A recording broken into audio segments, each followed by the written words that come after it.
अर्को एउटा नेपाली भाषामा म वाचन गर्न चाहन्छु। ओ च्याङबा भन्ने छ। ओ च्याङबा,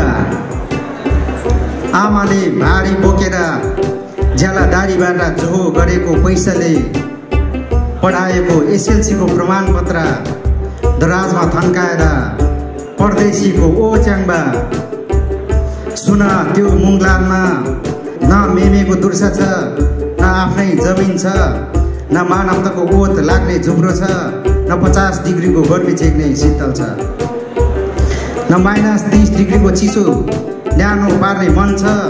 हो त्यो बिरानो प्रदेशमा नबस्नु, जसरी हवाईजहाजले यात्रु पुर्याएर फर्किन्छ त्यसरी नै च्याङबा सपनालाई साँचेर आफ्नै माटोमा फर्किनु, आकाश देख्ने झुब्रोमा फर्किनु।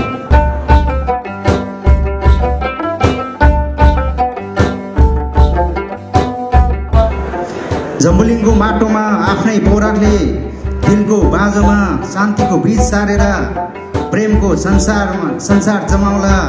ओ च्याङबा, एक सरको दुःखलाई 2 थोपा आँसुमा बगाएर सुखको दोभानमा मिसाउला। पितृ र कुल देवतालाई आइरक सेर्गेम चढाएर मयुङलाई साक्षी राखेर सगुन कोमेन्दोले डाजङ सजाएर आपा आमालाई नौपाती आइरक 9 डालो कोसिली बुझाएर शिरपाउ छोएर ढोकेर ताम्बाको जोड डम्फु ठोकेर आँगनमा डम्फु नाचेर समाजलाई खुसीको मुस्कान छरेर तिम्रो र मेरो लगन जुराउला, चारधाम चिराउला।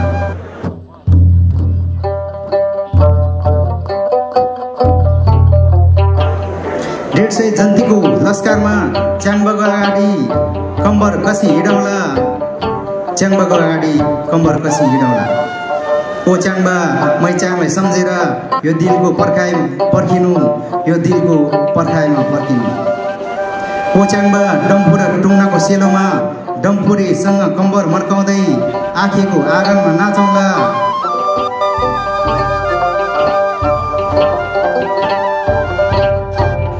ओ च्याङबा, मसँगै पर्खिरहने चौतारी बरपिपलको शीतल दोबाटोको सम्झना, छङछङ सुसाइरहेको खोलाको चिसो स्पर्श, कोइलीको माधुर्य आवाजको गुन्जाइस, नागबेली घुम्ती गोरेटो अमूल्य सल्ले वीरको कार्पेटसँग लस्करै उभिरहने सल्लाघारी मेमेको दुर्सा, आँखेको घरभित्तामा झुन्डाइरहेको डम्फु अनि आमाको मायालाई सम्झेर उही धरातलमा फर्किनु। ओ च्याङबा, उही धरातलमा फर्किनु। ओ च्याङबा, उही धरातलमा फर्किनु। लसो थुचेजी, धन्यवाद। धन्यवाद कवि अनिल योन्जनज्यू।